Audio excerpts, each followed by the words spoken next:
سورہ اعراف میں اللہ نے سب سے پہلے انسان کی پیدائش کا واقعہ بیان کیا ہے کہ تم پیدا کیسے ہوئے. اس کو بھی آج کل جو یونیورسٹیوں میں پڑھے لکھے لوگ ہیں نا, یہ آدم علیہ السلام کی مٹی سے پیدائش, پھر اللہ نے حکم دیا فرشتوں کو کہ سجدہ کرو, ان تمام چیزوں کا انکار کرتے ہیں, کہتے ہیں یہ سائنس سے ثابت نہیں ہے. یہ دنیا کی سب سے بڑی بے وقوفی ہے کہ جو چیز سائنس کی فیلڈ نہیں ہے وہ بھی کس کے پہ ڈالی جائے, سائنس سے. ایک ایسا ہی آج مجھ سے کوئی پوچھ رہا تھا, مفتی صاحب یہ کرونا کی ویکسین کے بارے میں اسلام کیا کہتا ہے. میں نے کہا یہ ایسا ہی ہو گیا جیسے آپ سے کوئی پوچھے بخار میں پیناڈول کھانی چاہیے یا نہیں کھانی چاہیے, اسلام اس بارے میں کیا کہتا ہے. او بھائی یہ اسلام کی فیلڈ بولو. ہاں یہ ہوگی کہ حرام اجزاء ہیں تو حرام ہے, حلال اجزاء ہیں تو پھر کھانی چاہیے کہ نہیں, یہ اسلام نہیں کہے گا. یہ کون کہے گا, یہ ڈاکٹر صاحب کہیں گے. اسلام بھی یہی کہتے ہیں کہ ڈاکٹر سے پوچھو. تو ویکسین یہ مفتیوں کی فیلڈ نہیں ہے. ہاں ویکسین میں کوئی حرام عنصر شامل ہو تو مفتیوں کی فیلڈ ہے, لیکن حرام عنصر اگر نہیں ہے تو پھر کورونا کی ویکسین لگانی چاہیے یا نہیں لگانی چاہیے, یہ مفتیوں کی فیلڈ نہیں ہے, یہ کس کی فیلڈ ہے, ڈاکٹروں کی. اور اس میں جو اجزاء ہیں وہ حلال ہیں یا حرام, یہ ڈاکٹروں کی فیلڈ نہیں ہے, یہ کس کی فیلڈ ہے. ڈاکٹر تو یہ بتائیں گے یہ اجزاء ہیں, اب ان اجزاء پہ حلال کا فتویٰ لگانا ہے یا حرام کا, یہ کس کی فیلڈ ہے, مفتیوں کی. تو ہر چیز سائنس کی فیلڈ نہیں ہوتی. یہ فلاں سن میں یہ واقعہ ہوا تھا یا نہیں ہوا تھا, یہ سائنس کی فیلڈ نہیں ہے, یہ تاریخ دانوں کی فیلڈ ہے. کربلا میں حضرت حسین کا قتل ہوا تھا کہ نہیں ہوا تھا, یہ نیوٹن اور ڈاروین تھوڑی بتائے گا آپ کو, یہ تو مورخین بتائیں گے نا. بہت مشکل ہے. کیا ہو گیا یار, تو ایسے بیٹھے ہوئے ہیں جیسے ابھی بھی روزہ رکھا ہوا ہو رات کے ٹائم پہ. یہ تو مورخین تاریخ دان بتائیں گے. اب جب آدم علیہ السلام پیدا ہو رہے تھے تو کوئی تاریخ دان موجود تھا ہیں کہ کیسے پیدا ہوئے, پھر کیا کیا واقعات ہوئے, ظاہر ہے نہیں تھا. تو اس لیے یہ ڈائریکٹ کون بتاتا ہے, اللہ بتاتا ہے, کیونکہ وہ تو پہلے شخص ہے نا دنیا میں, تو اللہ بتاتا ہے. تو اس لیے اس میں یہ کہنا کہ سائنس میں تو کہیں نہیں لکھا ہوا, تو یہ پاگلوں اور بیوقوفوں والی باتیں ہیں. تو اللہ نے آدم علیہ السلام کا واقعہ بیان کیا کہ وَإِذْ قُلْنَا لِلْمَلَائِكَةِ وَلَقَدْ خَلَقْنَاكُمْ, ہم نے تمہیں پیدا کیا, اور کیسے, مٹی سے, آدم کو. پھر ہم نے فرشتوں کو حکم دیا کہ آدم کو سجدہ کرو. یہ ہمیں دنیا میں جب لایا جا رہا ہے تو ہمیں پروٹوکول دیا جا رہا ہے. اور جو آدم کو نہیں مانتے, جو کہتے ہیں بندر سے انسان بنائے, انہوں نے انسان کو پروٹوکول بولو نہیں دیا. انہوں نے تو انسان کی ایک اتفاقی حادثے کا نتیجہ ہے وہ, تو پھر انسان کی قابل عزت تھوڑی ہوا. ہمیں بتایا جا رہا ہے کہ انسان جب دنیا میں آیا بڑے اہتمام کے ساتھ آیا تھا, وہ ایسے ہی نہیں آ گیا. ساری مخلوق نے اس کو, آدم کو سجدہ کیا. شیطان اڑ گیا. اللہ نے کہا کہ تو نے سجدہ کیوں نہیں کیا. قال انا خیر منہ, میں اس سے بہتر ہوں. خلقتنی من نار, تو نے مجھے آگ سے بنایا اور اسے مٹی سے بنایا. آگ مٹی کو سجدہ نہیں کر سکتی. قرآن کہتا ہے, ہم نے کہا فاہبط منہا, دفع ہو جا یہاں سے, نکل جا یہاں سے, تجھے اس کی اجازت نہیں ہے کہ میرے حکم کے سامنے تو تکبر کر.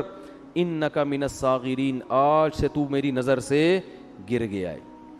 بجائے توبہ کرنے کے شیطان نے کہا انظرنی الی یوم یبعثون, اے اللہ مجھے قیامت تک کے لیے زندگی دے دے. اللہ نے فرمایا انک من المنظرین, میں تجھے قیامت سے پہلے موت نہیں دوں گا, کر لے جو کرنا ہے. قال فبما اغویتنی, اے اللہ اس آدم کی وجہ سے تو نے مجھے گمراہ کیا ہے. لأقعدن لهم صراطک المستقیم, جب بھی یہ آدم سیدھے راستے پہ چلے گا میں اس راستے کے سامنے آ کر بیٹھ جاؤں گا, نہیں چلنے دوں گا. یہ جیلسی, حسد, اس کی وجہ سے ہوا, اس کی وجہ سے حسد میں آ گیا. ثم لآتینہم من بین ایدیہم, اے اللہ, یعنی چیلنج کر رہے اللہ کو, میں اس کے سامنے سے بھی آؤں گا, اس کے پیچھے سے بھی آؤں گا, دائیں سے بھی آؤں گا, وعن شمائلہم, بائیں سے بھی آؤں گا. ولا تجد اکثرہم شاکرین, اے اللہ ان میں سے اکثر کو تو دیکھے گا کہ وہ تیرے شکر گزار نہیں بنیں گے. 100% کا تو میں چیلنج نہیں کرتا, لیکن اکثریت کو جہنم میں پہنچا کے چھوڑوں گا. کیسے چیلنج کر رہا ہے, یہ نہیں کہہ رہا کہ میں سب کو گمراہ کرنے کی کوشش کروں گا, نہ, رزلٹ بتا رہا ہے. یہ ایسے ہے جیسے کوئی آپ کو کہہ کر گئے کہ یار فلاں دہشت گرد ہے, اس سے لڑنا ہے, ایک طریقہ دھمکی کا یہ ہوتا ہے کہ میں اب تو نہیں چھوڑوں گا اس کو. ایک طریقہ ہوتا ہے کہ آپ دیکھ لینا کل صبح اخبار میں اس کی رپورٹ آ جائے گی, یعنی خبر بتا رہے ہوتے ہیں نا کہ بس یہ سمجھو کہ یہ کام ہے بھائی, ہو گیا, بس سمجھو کہ یہ بس آپ نے مجھے کہہ دیا نا, کل صبح اخبار میں آ جائے گا وہ. یہ طریقہ ہوتا ہے بڑی دھمکی کا.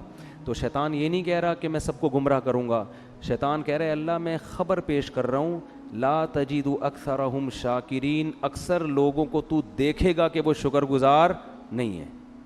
اور قرآن کہتا ہے وَلَقَدْ صَدَّقَ عَلَيْهِمْ إِبْلِيسُ ظَنَّهُ, شیطان نے جو دعویٰ کیا تھا نا اس دعوے میں شیطان نے اپنے آپ کو سچا پایا. اکثریت کو شیطان جہنم کا ایندھن بنا چکا ہے. جب شیطان نے یہ کام کیا اللہ نے کہا اخرج منہا مذءوما مدحورا, نکل جا یہاں سے ذلیل ہو کر اور دھتکارا ہوا ہو کر, یعنی بجائے توبہ کرنے کے اور چیلنج پہ چیلنج کر رہا ہے. اور پھر اللہ نے فرمایا لمن تبعک منہم, ٹھیک ہے میں نے تجھے لوگوں میں چھوڑ دیا تو ان کو گمراہ کر, لیکن میں تجھے بتاؤں کہ جو تجھے فالو کریں گے لَأَمْلَأَنَّ جَهَنَّمَ مِنْكُمْ أَجْمَعِينَ, تجھ سمیت ان لوگوں کو تیرے ساتھ جہنم میں ڈال کے جہنم کو میں بھر دوں گا. میں بھی جہنم بھرنے میں بخل سے کام نہیں لوں گا, لیکن میں یہ بات تیری لوگوں کو بتاؤں گا ضرور کہ وہ تمہارے پیچھے پڑا ہوا ہے. اس کے بعد اللہ نے آدم علیہ السلام سے, ادھر تو اللہ کا مکالمہ کس سے چل رہا ہے بھائی, شیطان سے, چل جا تجھے مہلت دی, پنجہ آزما تو جا کے. ادھر اللہ نے آدم علیہ السلام سے خطاب کیا وَيَا آدم, اور اے آدم اسکن انتا وزوجک الجنہ, تو اور تیری بیوی دونوں کہاں زندگی گزارو, جنت میں, جنت میں عیش و عشرت کرو. اور فَكُلَا مِنْ حَيْثُ شِئْتُمَا, تم دونوں کو میں کہہ رہا ہوں پوری جنت تمہارے لیے میں نے حلال کر دی, جہاں سے کھاؤ چاہو کھاؤ پیو.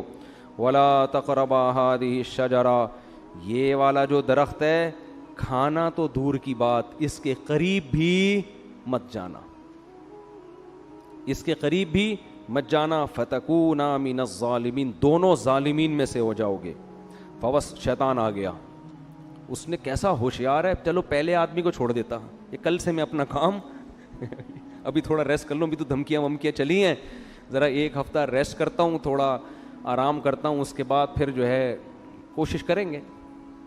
ویژنری لوگ جو ہے نا وہ ریسٹ نہیں, چاہے اچھا ویژن ہو چاہے برا ویژن, اس سے پتہ چلتا ہے. اور شیطان اس میں کامیاب بھی ہوا. قرآن کہہ رہے اکثریت کہاں جائے گی, جہنم میں.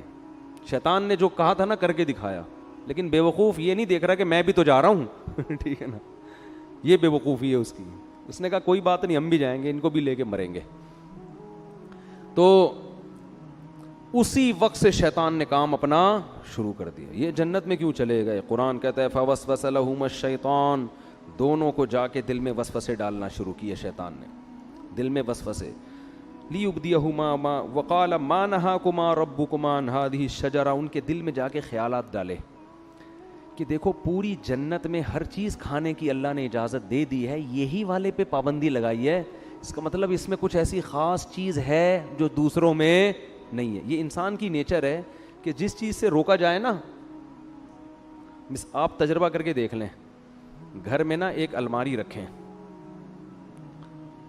اور ہر جو دراز ہوتی ہے نا اس میں کسی میں لاک نہ لگائیں, ایک میں لاک لگا دیں, اس میں کچھ بھی نہیں ہے, اس میں مری ہوئی چھپکلیاں ڈال دیں آپ. بے شک بچوں کو بولیں کہ اس کو نہیں کھولنا, بچے کسی کو نہیں کھولیں گے سوائے اسی کو کھولنے کی, ان کو ہوگا. وہ یہ شیطان وسوسے ڈالتا ہے, وہ نافرمانی کرواتا ہے. اب آدم علیہ الصلاۃ والسلام کے دل میں اور اماں حوا ان کی زوجہ, دونوں کے دل میں شیطان نے وسوسہ ڈالا اور کہنے لگا ما نہاکما ربکما عن ہذہ الشجرہ, دیکھو اس درخت میں کچھ تو ہے, اللہ چاہتا ہے کہ تمہیں جنت تو ملے لیکن وقتی عارضی, موت تو ہے نا, وہ تو یہاں بھی مرو گے تم. تو لگتا ہے کہ اس درخت میں ایک چیز ہے کہ یہ درخت کھاتے ہی ہمیشہ زندگی, موت, یہ ایسی ویکسین لگ جائے گی یہ کرونا سے حفاظت کی ویکسین ہے, اور کرونا نہیں بلکہ یہ موت سے حفاظت کی کیا ہے, ویکسین ہے. یہ کھاتے ہی موت پروف ہو جاؤ گے. اور دوسری بات فرشتے بن جاؤ گے جن کی ہزاروں سال عمریں ہوتی ہیں. تو یہ چکر ہے. قرآن کہتا ہے ایسے دل میں بار بار بار بار. اب پیغمبر جو ہے نا ان کے بارے میں پوری امت کا اجماع ہے ان سے صریح نافرمانی نہیں ہوتی. البتہ یہ ضرور ہے کہ ان سے اجتہادی غلطی ہو جاتی ہے. تو علماء کہتے ہیں کہ آدم علیہ السلام کے دل میں خیال آیا اور اماں ہوا کہ اللہ نے یہ والا درخت منع کیا ہے نا, تو یہی درخت وہاں بھی اگا ہوا ہے وہاں بھی اگا ہوا ہے, تو وہاں سے کھا لیتے ہیں, کیونکہ اللہ نے تو حاضی ہی کہا تھا یہ والا. حالانکہ اللہ کی مراد یہ تھی کہ یہ کا مطلب پوری جنت میں کہیں بھی یہ والا درخت نہیں کھانا. تو آدم علیہ السلام نے تعویل کر لی, اماں ہوا نے بھی, یہ والا کا ہے وہ والا تھوڑی کا ہے. اور شیطان وسوسے ڈال رہا ہے کہ کھا لو بھائی کھا لو بھائی. جا کے قرآن کہتا ہے فلما ذاق الشجرہ, کھانا تو دور کی بات, ابھی زبان پہ پھل کو رکھا اور چکھا ہی تھا, فوراً اللہ کی طرف سے پہلا عذاب کیا آیا, وطفقا بدت لہما سوآتہما, اللہ نے دونوں سے جنت کا لباس چھین لیا, دونوں برہنہ ہو گئے. وطفقا یخصفان علیہما من ورق الجنہ, اور شرم کی وجہ سے جلدی جلدی جنت کے درختوں کے پتوں کو اپنے اوپر ڈالنے لگے. دیکھو دونوں میاں بیوی تھے اور میاں بیوی کا آپس میں کوئی پردہ نہیں ہوتا.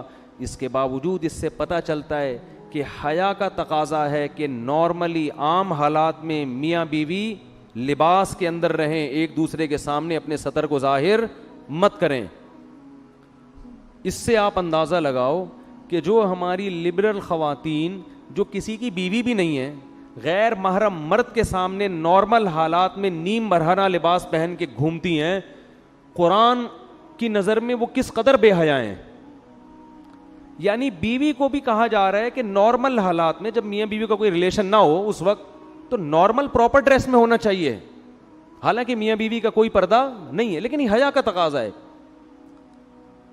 اور وہ عورت جو کسی ایسے مرد کے سامنے اپنے جسم کو ظاہر کرتی ہے جو اس کا شوہر بھی نہیں ہے اور نارملی اس ڈریس میں گھومتی ہے, اسکرٹ پہن کے گھوم رہی ہیں, سلیو لیس کپڑے پہن کے گھوم رہی ہیں, اس کا مطلب یہ لوگ آدم علیہ السلام اور اماں ہوا کی نیچر پر نہیں ہے, انہوں نے اپنی خاندانی پرمپرا کو چھوڑ دیا ہے. اصل تو ہمارا خاندان آدم اور ہوا والا ہے نا, یہ اپنے کلچر کو فالو نہیں کر رہے, یہ آدم اور ہوا کی نیچر پہ نہیں ہے, یہ فطرت پہ نہیں ہے یہ لوگ. تو فطرت اس کا تقاضا کرتی ہے کہ میاں بیوی بھی عام حالات میں نارمل حالت میں وہ ایک دوسرے کے سامنے اپنے جسم کو ظاہر کرتے ہوئے شرم محسوس کرتے ہیں. تو اب القرآن کہتا ہے فطفقا یخصفان علی وناداہما ربہما, فوراً رب نے ان دونوں کو پکارا, الم انہکما عن تلکما الشجرہ, کیا میں نے تم دونوں کو منع نہیں کیا تھا یہ درخت مت کھانا, وَأَقُلْ لَكُمَا إِنَّ الشَّيْطَانَ لَكُمَا عَدُوٌّ مُبِينٌ, کیا میں نے کہا نہیں تھا کہ شیطان تمہارا دشمن ہے. اس سے پتہ چلتا ہے کہ اللہ تعالیٰ یہ واقعہ آدم علیہ السلام کو بھی سنا چکے تھے کہ دیکھ آدم سب نے سجدہ کیا ہے, شیطان نے نہیں کیا, اور یہ تمہیں اور تمہاری بیوی کو گمراہ کرے گا. اب دیکھو ہوا کیا ہے, شیطان کو اللہ نے کہا تھا نا کہ سجدہ کیوں نہیں کیا, شیطان نے فوراً لاجک پیش کرنا شروع کر دی, میں بہتر اور یہ کیا ہے, یہ مجھ سے کمتر ہے. لیکن آدم علیہ السلام نے یہ کام نہیں کیا. آدم علیہ السلام نے یہ نہیں کہا کہ اللہ میں جنت میں آیا ہوں, تو نے یہ والا کہا تھا, میں نے وہ والا کھایا, یہ والا تھوڑی کھایا. جیسے بچے نہیں فوراً شروع کر دیتے ہیں, فوراً عذر پیش کرنا شروع کر دیتے ہیں, میں نے یہ والا تھوڑی, میں نے تو وہ والا کھایا ہے. اور دوسری بات یہ کہ ایک دفعہ کھا لیا نا, ابھی کھایا کہاں ہے, وہ تو چکھا ہی تھا ٹھیک ہے نا, کھایا کہاں ہے, ابھی تو زبان پہ رکھا تھا, کھانے دیا کہاں تو نے. دوسری بات یہ کہ اللہ جب تو نے پوری جنت میرے لیے حلال کر دی تو ایک درخت پہ پابندی لگانے کا کوئی فلسفہ میری سمجھ میں آتا ہے نہیں. ٹھیک ہے آئندہ میں احتیاط کروں گا, نہیں کھاؤں گا, لیکن یہ مائنڈ میں آنے والی بات ہے نہیں آ رہی بات. آج یہی ہو رہا ہے نا, شریعت عورت کو حکم دے رہی ہے پردہ کرو. خواتین کہتی ہیں ایکچولی پردے کی معاشرے میں ضرورت کیا ہے, مرد کی آنکھوں میں حیا ہونی چاہیے. یہ ان لوگوں کا کام ہے جن کے دلوں میں خدا کا خوف نہیں ہے, جیسے کہ شیطان کے دل میں نہیں تھا. اللہ نے حکم دیا, نبی نے حکم دیا داڑھی بڑھاؤ, رکھ لو بھائی داڑھی, نہیں رکھتے توبہ استغفار کرو, نہیں. ایکچولی وہ تو اس دور کا کلچر تھا, ایکچولی وہ تو یوں تھا, ایکچولی وہ تو یوں. اسلام کو داڑھی میں تھوڑی پورا اسلام رکھا ہوا ہے. اصل تو انسان کا کردار اچھا ہونا چاہیے, اخلاق اچھے ہونے چاہیے, دل نہ دکھاؤ. اور بھائی داڑھی رکھنا فرض ہے. اللہ نے موسیٰ علیہ السلام کو کوہ طور پہ بلا کے حکم دیا تھا کہ یہودیوں سے کہیں داڑیاں رکھیں, داڑھی مت کٹائیں. ہمارے نبی کی بخاری مسلم کی حدیث ہے, یہود و نصارہ کی مخالفت کرو, داڑھی بڑھاؤ. تمام پیغمبروں کی داڑیاں تھیں, تمام پیغمبروں کی. لیکن آپ دیکھ لو ہمارا لبرل طبقہ ایکچولی یوں ہے, اچھے دل میں ہو, داڑھی اندر ہونی چاہیے, اندر نہیں باہر بھی ہونی چاہیے داڑھی. اندر کا کوئی فائدہ نہیں ہے, باہر داڑھی پراپر ہونی چاہیے. نہیں رکھی جاتی توبہ استغفار کرو, اللہ سے مانگو, اللہ کے حکم کو تبدیل مت کرو. تو ہر چیز میں ایسا ہی ہو رہا ہے کہ پردے کے معاملے میں آپ دیکھ لو, اور دوسری شادی میں بھی یہی ہو رہا ہے. بات آ گئی ہے تو جلدی سے تھوڑی سی کر کے نکلتا ہوں آگے. بھائی 4 شادیوں کی اللہ نے مرد کو اجازت دی ہے کہ اگر وہ عدل کر سکتا ہے تو کرے. ایکچولی وہ اصل میں وہ تو اس دور میں جنگوں میں مرد اتنے شہید ہو جاتے تھے, ایکچولی اس دور میں آدمی میں کہاں. بھائی اللہ کا اجازت ہے تو اس کا مطلب اجازت ہے, کسی کا باپ بھی اس اجازت کو ختم نہیں کر سکتا. جاؤ ایسی کی تیسی, ہے تو ہے, اس میں کون سی شرمندگی کی بات ہے بھائی, اللہ نے اجازت دی ہے, دیٹس آل. عدل کرنا نہ کرنا اس کی ذمہ داری ہے نا جو کر رہا ہے, نہیں کرے گا تو اللہ پکڑے گا اس کو. ہر چیز میں اسلام نے حکم دیا جلدی شادی کرو بالغ ہوتے ہی. ایکچولی اس دور میں اتنے مسائل ہیں, ایکچولی بچہ نہ سمجھی, شادی کوئی گڑیوں کا, یہ باتیں ہو رہی ہوتی ہیں معاشرے. ابھی میرا وہ کلپ آیا ہے, لوگوں نے اس کو بھی ایک مزاحیہ اس میں لے گئے کہ اللہ کرے مفتی طارق مسعود صاحب وزیر اعظم بن جائیں. میں نے کہا نا میں وزیر اعظم بنا تو میں ڈنڈے سے مار کے شادیاں کراؤں گا. تو نیچے لوگوں نے کہا اللہ کرے جلدی سے میرے وزیر اعظم بننے کا انتظار مت کرو, ویسے ہی کر لو. سمجھ رہے ہو کہ نہیں سمجھ رہے؟ تو نہیں کرتے کوئی بات نہیں ہے, لیکن مانو تو نا. تو جو بھی اللہ کو, سود حرام ہے, خام میں اس پہ حلال کا لیبل مت لگاؤ سود پر. انشورنس جوا اور غرر ہے, یہ حرام ہے, چاہے انسانیت کو فائدہ ہی ہو رہا ہو. اللہ نے منع کر دیا بھائی, خمر میسر والمیسر والانصاب والازلام, یہ خرید و فروخت کا تجارت کا جائز طریقہ نہیں ہے. حج آپ کو زندگی میں ایک بار کرنا پڑے گا. حج کے پیسے کسی غریب کو کھلاؤ گے تو حج ادا نہیں ہوگا. قربانی سے ہوگی. لوگ کہتے ہیں قربانی کے پیسے سے کسی لڑکی کو جہیز دے دو, جہیز دینے سے جہیز کا ثواب مل جائے گا. قربانی جب حضرت اللہ نے ابراہیم علیہ السلام کو کہا تھا نا بچے کو ذبح کرو, تو ابراہیم علیہ السلام نے یہ نہیں کہا تھا کہ اللہ اس سے بہتر ہے کہ میں کسی بیوہ کی شادی کرا دوں. بھائی یہ کیسا حکم دے رہے بچے کو ذبح کرو. اے اللہ میں کسی غریب کو جہیز دلا دیتا ہوں, اے اللہ میں ایک ہسپتال کھول لیتا ہوں جس میں غریبوں کا فری علاج ہوگا. اگر ابراہیم علیہ السلام اللہ سے اس قسم کے اعتراضات کرتے نا تو خلیل اللہ نہ بنتے. یہ شیطان کا کام ہوتا ہے کہ میں کیوں کروں, یہ کچھ اور بول دے. اللہ اس وقت شیطان سے کہتے کہ چل تو سجدہ نہیں کرنا, نہیں کر, تو 1 کروڑ رکعت کی نیت باندھ لے. شیطان فوراً باندھ لیتا, فوراً کیا کرتا, بولو, باندھ لیتا. اللہ اس سے کہتے ٹھیک ہے تو غریب جنات کو کھانا کھلا. وہ بھی جن تھا نا, تو غریب جنات کو کیا کھلا, کھانا. شیطان دبا کے کھلاتا کیونکہ وہ بڑا عبادت گزار تھا.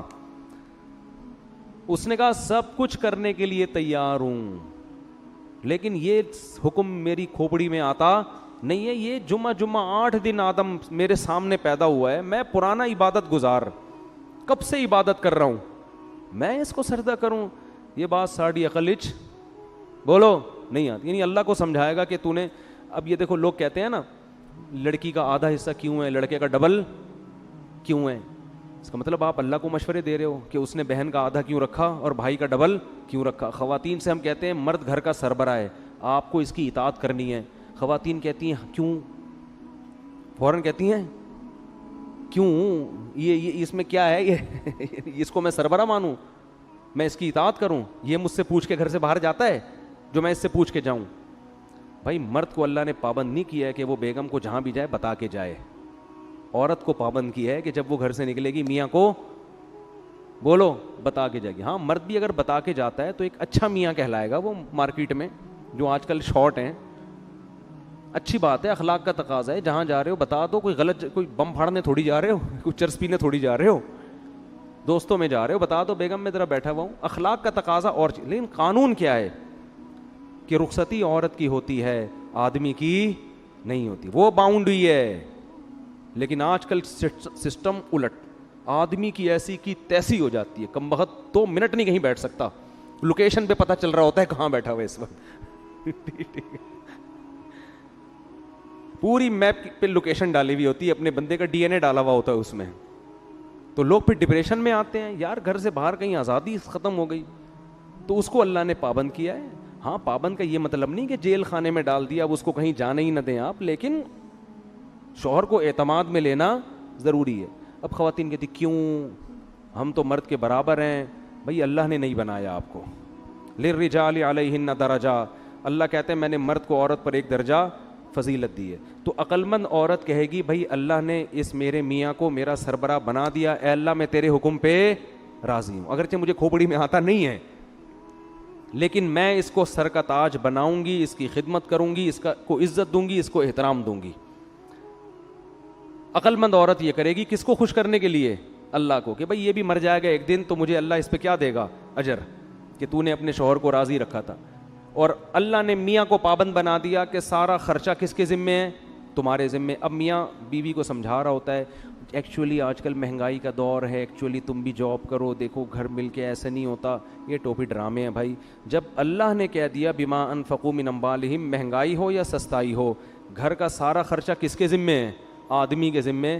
تو اب اللہ کو مشورے دینے کی ضرورت, بولو نا یار, نہیں ہے. تو ہم سب ہیں شیطان ہی, ٹھیک ہے نا, جس طرح سے اسٹائل ہے نا ہمارا, بدنام شیطان کو کیا ہوا ہے, کام سارے ہمارے بھی وہی ہیں.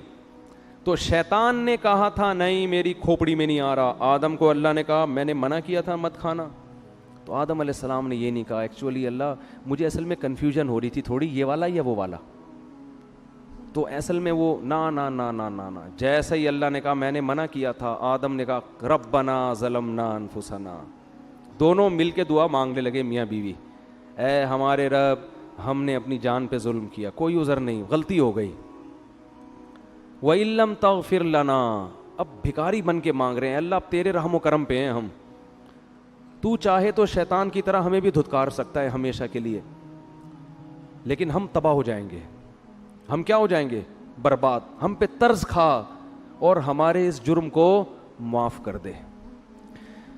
اللہ کو یہ کلمات اتنے پسند آئے, قرآن کہتا ہے ثم اجتباہ ربہ فتاب علیہ وہدا, 3 احسان کی اللہ نے آدم پر. ایک اجتباہ, آدم کو کی دوبارہ ویسے ہی سلیکشن ہو گئی جیسے پہلے, جیسے کسی عہدے سے برطرف کر دیا جاتا ہے نا, ایسا جو صاحب کو نکال دیا فوراً وہ عہدہ کیا ہو گیا, بحال. تو اللہ کی نظر میں آدم کا جو مقام تھا نا اس غلطی سے پہلے, اللہ کہتے ہیں اجتباہ, وہ مقام میں نے آدم کو دوبارہ دے دیا. ثم اجتباہ ربہ فتاب علیہ. نمبر 2, گناہ بھی معاف کر دیا, صرف دنیاوی لحاظ سے جو عہدہ ملا تھا وہ واپس نہیں ملا, بلکہ جو غلطی تھی وہ بھی معاف. اور پھر ایک اور احسان یہ کیا, وہدا, آئندہ کے لیے ان کو یہ توفیق دی کہ سیدھے راستے پہ چلیں اور ایسی غلطی نہ کریں. یہ تگڑی توبہ کی علامت ہوتی ہے کہ دوبارہ گناہ سے انسان کی حفاظت. ایسا بنا دیا کہ اب غلطی پروف ہو گئے, کیا ہو گئے, اب نہیں ہوگی یہ غلطی, اب میں حفاظت کروں گا آپ کی توبہ مجھے اتنی پسند آئی ہے, اب آپ سے یہ غلطی میں نہیں ہونے دوں. شیطان وسوسے ڈالے گا, اب میں شیطان کی راہ میں رکاوٹ بنوں گا. بعض دفعہ ایسی خاندانی توبہ انسان کرتا ہے کہ اللہ پھر اس کو توفیق دیتے ہیں کہ وہ غلطی سے بچے, لیکن پھر بھی غلطی ہوتا ہے پھر بھی توبہ کرو. تو اس سے ہمیں پتہ چلتا ہے کہ بھائی ہم خطا کے پتلے ہیں, ہم سے ہو جائے گی تو ہم شیطان والے راستے پہ نہیں چلیں گے, توبہ کریں گے اللہ سے. جب اللہ نے آدم علیہ السلام کو یہ فرمایا تو اللہ نے فرمایا توبہ تو قبول ہے, لیکن اب آپ کو زمین پہ رہنا ہے. یہ تو ایک میں نے ریہرسل کروائی تھی, ٹھیک ہے نا, جنت دکھائی آپ کو کہ آپ کو اس کے لیے بنایا ہے, اور توبہ کی آپ نے, تو اب آپ اصل میں تو آپ کو دنیا کے لیے پیدا کیا ہے میں نے. اب آپ دنیا میں جاؤ گے اور آپ کی اولاد پیدا ہوگی, جو جنت میں مزے تھے وہ اب آپ کو نہیں ملیں گے, اور آپ جا کے یہ اعلان کر دیں اپنی آنے والی نسلوں میں کہ جو دوبارہ اس جنت میں جانا چاہتا ہے وہ اپنے آپ کو غلطیوں اور گناہوں سے بچا کے. اب یہ فری میں نہیں ملے گی, یہ محنت پہ ملے گی. ابھی تو میں نے آپ کو فری میں دے دی تھی, ٹھیک ہے نا, اب یہ جنت دوبارہ فری میں نہیں ملے گی. جزاء بما کانوا یعملون, جو عمل کرے گا اس کو ملے گی, اور جو عمل نہیں کرے گا وہ اس جنت سے محروم. پھر اللہ نے اس واقعہ سنانے کے بعد فرمایا یا بنی آدم لا یفتننکم الشیطان کما اخرج ابویکم من الجنہ. اے بنی آدم, اے انسانوں, دیکھو شیطان تمہیں اسی طرح ورغلا کے جنت سے محروم نہ کر دے جیسے اس نے تمہارے باپ آدم اور حوا کو نکلوایا جنت سے. سمجھ میں آ رہی ہے بات کہ نہیں آ رہی؟ اللہ ہمیں تنبیہ کر رہے ہیں کہ آدم کو تو جنت میں جاتے ہی پیچھے پڑ گیا تھا, تو تم بھی جب بالغ ہوتے ہو نا اور احکام کے مکلف ہوتے ہو, اسی وقت شیطان تمہارے پیچھے پڑ جاتا ہے. اور اللہ نے فرمایا انہ یراکم ہوا وقبیلہ من حیث لا ترونہم. شیطان اور اس کے شتونگڑے یہ تمہیں اس طرح سے دیکھ رہے ہیں کہ تم اس شیطان کو دیکھ نہیں سکتے, یہ تمہیں نظر نہیں آتا. اس میں اللہ نے جواب بھی دے دیا کہ ہو سکتا ہے یونیورسٹی کے کسی پروفیسر کو اعتراض ہو کہ وہ شیطان ہے کہاں, ہمیں تو نظر آ نہیں رہا. تو اللہ نے فرمایا کہ وہ تمہیں نظر نہیں آئے گا لیکن شیطان کو تم نظر آ رہے ہو. یہ ایک حقیقت ہے, ہر چیز سائنس ٹریس نہیں کر سکتی. شیطان مادی چیز نہیں ہے, اور سائنس کا جو ٹاپک ہے نا وہ مادی چیزوں پہ ہے. بہت سی اور اللہ نے ایسی مخلوق پیدا کی ہے جو ہمیں نظر نہیں آتی, وہ ہماری لیبارٹریوں میں ٹریس ہی نہیں ہو سکتی ہے. تو اللہ نے فرمایا انہ یراکم ہوا وقبیلہ, شیطان اور اس کے قبیلہ تمہیں جس طرح سے دیکھ رہا ہے تم اس کو بولو نہیں دیکھتے. اور اللہ نے آگے بس بھی آیت پڑھ کے اپنے بیان ختم کرتا ہوں. فرمایا انا جعلنا الشیاطین اولیاء للذین لا یؤمنون, ہم نے شیطان کو ان لوگوں کا دوست بنایا ہے جن کا آخرت پر ایمان کمزور ہوتا ہے. اگر جنت پر آخرت پر ایمان مضبوط ہو, اس کا استحضار ہو, تو شیطان کا وار پھر آسان نہیں ہوتا. تو اس سے پتہ چلتا ہے کہ شیطان کے شر سے بچنے کے لیے یہ ضروری ہے کہ موت کا, قبر کا, آخرت کا استحضار کیا جائے, بار بار سوچا جائے کہ ایک دن آئے گا, ہمیں اللہ کے سامنے حساب دینا ہے. اور اسی سورہ اعراف میں اللہ نے فرمایا کہ جو لوگ آخرت کو بھول کے بیٹھے ہوئے ہیں نا, الیوم ننساہم کما نسوا لقاء یومہم ھذا, آج کے دن ہم ان کو ایسے ہی بھول جائیں گے جیسے یہ دنیا میں حساب کتاب کے دن کو بھول گئے تھے. پھینک دیں گے ہم ان کو آگ میں اور بھول جائیں گے ہم, کیونکہ انہوں نے دنیا میں حساب کتاب کو یہ بھول گئے تھے. تو اس سے پتہ چلتا ہے بھائی کہ ہمیں حساب و کتاب کے دن کو بار بار یاد رکھنا ہے. گھروں میں اس کا تذکرہ کیا کریں, دوستوں میں تذکرہ کیا کریں. بھائی ایک دن حساب و کتاب کا آنے والا ہے. پیغمبروں کو اللہ عدالت کے کٹہرے میں کھڑا کرے گا, ہم اور آپ کس کھیت کی مولی ہیں بھائی. تو بار بار جب اس کا استحضار ہوگا نا بھائی حساب کتاب, یہ آپ کو موٹیویٹ بھی کرے گا اور غموں سے نجات بھی دے گا. کسی نے آپ پہ ظلم کیا, پیسے لے کے بھاگ گیا, اب وہ میرے انگوٹھے جو وہ سبزی والے کے جو انگوٹھے میں لے کے بیٹھا ہوا تھا, مجھے تسلی کس سے ہوئی؟ بھائی ایک دن حساب و کتاب کا آنے والا, مل جائیں گے آخرت میں وہ سبزی والا, بولو ملے گا. میں بولوں گا بیٹا کہاں ہے, پیسے نکال. اب پیسے تو نہیں ہوں گے, اپنی نمازیں دے دے مجھے, ٹھیک ہے نا, میرے گناہ اپنے اوپر لاد لے. تو یہ حساب و کتاب, کوئی بھی کسی پہ ظلم کر رہا ہے, اللہ کہتے ہیں لا تحسبن اللہ غافلا عما یعمل الظالمون, ظالمین جو کچھ کر رہے ہیں اللہ کو اس سے غافل مت سمجھو. انما یؤخرہم لیوم تشخص فیہ الابصار, اللہ ایسے دن کے لیے مہلت دے رہا ہے جس میں آنکھیں کھلی کی کھلی رہ جائیں گی. تو ایگریمنٹ توڑنا طاقتور کے لیے بہت آسان. تو اللہ قرآن میں کیا فرماتے ہیں کہ لا تحسبن اللہ غافلا, فرعون نے کیا کچھ نہیں کیا تھا, تو اللہ فرماتے ہیں دنیا میں کہیں بھی کسی پہ ظلم ہو رہا ہے تو اللہ کو غافل مت سمجھو. پھر اے اللہ تو حساب لیتا کیوں نہیں ہے؟ اللہ فرماتے ہیں یوم تشخص یؤخرہم, ہم نے ایک ٹائم متعین کیا ہوا ہے. حلیم ہے اللہ, بردبار ہے, جلد باز نہیں ہے. فوراً اگر ہو تو پھر تو سارے انسان کے بچے بن جائیں. کیا خیال ہے بھائی؟ پھر آزمائش تھوڑی ہو, ادھر کوئی زنا کرے ادھر چھت گر جائے اس کے اوپر, تو فوراً لوگ زنا چھوڑ دیں. یار ادھر جرم کرو فوراً سزا ملتی ہے, نا نا نا. قرآن کہتا ہے سزا کے لیے ایک دن ہم نے متعین کیا ہوا ہے. اللہ تعالیٰ سے دعا ہے اللہ سمجھنے کی اور عمل کرنے کی توفیق عطا فرمائے. وما